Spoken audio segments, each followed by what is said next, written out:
وقتی که من به ایران برگشتم، در اون موقع ارکستر سمفونیک کار آثار غربی رو میزد. از رادیو خواهش کردن که یه ارکستر سمفونیک در رادیو ایجاد کنیم. منم ارکستر فارابی رو در نظر گرفتم با موسیقیدانایی که در اون ارکستر نبودن و تصمیم گرفتیم که آثار موسیقیدانان ایرانی رو بر مبنای علوم موسیقی اجرا بکنیم. و آقایونی از دوستان من با من همکاری کردن، از جمله آقای ناصری و آقای فرزانه، مثل که مرحوم شدن، و خانم صدیقه شهنیا بودن، آقای سیروس بود، سیروس شهردار بود و آقای کسروی. یک عده شدیم و شروع کردیم برای این ارکستر چیزهای نوشتیم که در حدود آثار زیادی ضبط شد. و بعد من به تلویزیون رفتم و ارکستر تلویزیون رو تشکیل دادم و در همونجا با ارکستر مجلسی یکی از آثار خودم رو در جشن هنر اول زدم به اسم کاکوتی. کاکوتی است دختر من. و این اثر گرام مانسیون اسپسیال، یک ارزش فوق‌العاده برای شناختن و یه جایزه گرفت. از اینجا کار من تغییر پیدا کرد. یعنی من فکر کردم آثاری که برای ارکستر می‌نویسم نباید به سبک آرمونی غربی باشه.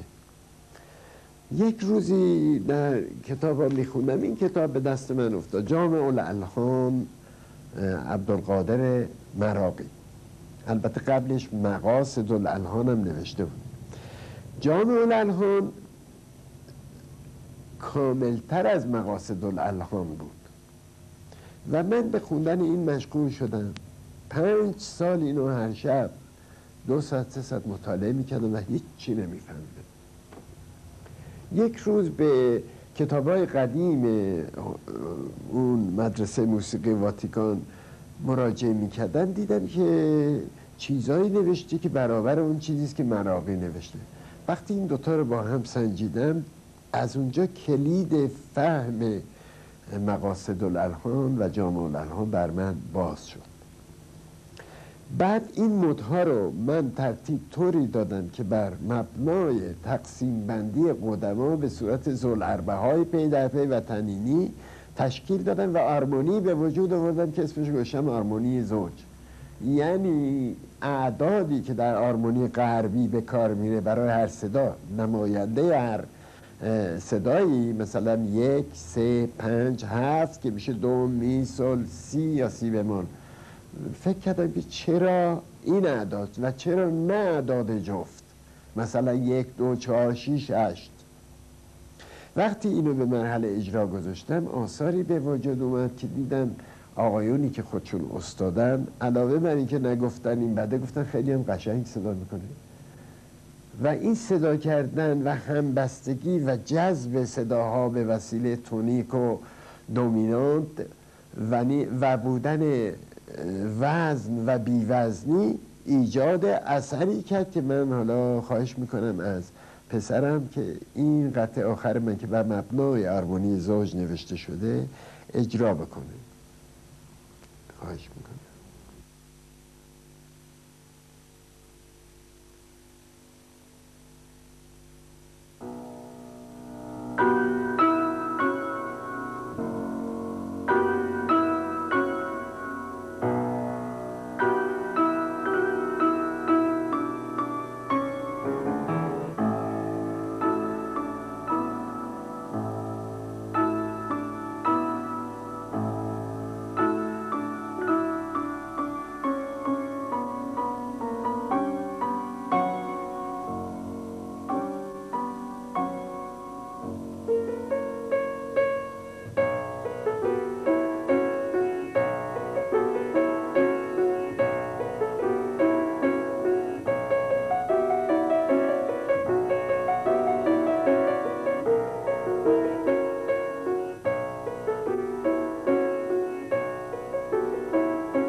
و اما از نظر کتاب و نوشتجات که خیلی مردم احتیاج به خصوص هنرجویان موسیقی احتیاج دارن، من ارکستراسیون شارل کوکلنو که در حدود 5000 صفحه است اینو ترجمه کردم و 2 قسمتش به فارسی چاپ شده، 5 قسمت دیگه آماده چاپ.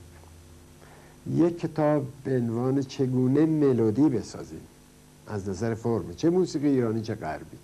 این کتاب رو باس موسیقیدان معروف در 200 سال پیش نوشته، من اونم ترجمه کردم و منتشر کردم به وسیله زیراکس. اینم 300-400 نسخه منتشر شد. کتابی به عنوان گام‌های گم شده که یکی از کارهای مهم منه و موسیقی ایران رو ربط میده به قدیمش که عرض کردم سروش چاپ کرده و همین روزا منتشر میشه. کتاب دیگری بر مبنای 5000 لغت قدیمی که همه از یاد رفته، من اسمشو گذاشتم اصطلاحات مفقوده، چون تمام اصطلاحات موسیقی است که ما داشتیم و اروپا از روی این ترجمه کردن، اسم خودشونو لغت فرانسه یا ایتالیایی گذاشتن روش و ما خودمون اینا رو گم کردیم. این 5000 لغت در کتاب‌های فارابی، ابن سینا، نمیدونم همین مراغی و چیز هست نویسنده کتاب مشهور، فراموش کردم اسمشو، این اصطلاحات میبینیم و من اینو به صورت یک انسیکلوپدی ایرانی دارم. یک کتاب دیگر تفسیری است بر مقاصد الالحان و که همین کتاب معروف یعنی جامع الالحان آقای عبدالقادر مراغی که خوندنش بسیار مشکل بود و من در اثر 7 سال کوشش تونستم این کتاب بخونم و ابتدا غلط فراوانی در این هست که کاتب مقصره و بعد اینو تفسیر کردم که آماده چاپه و دیگر. و سلام.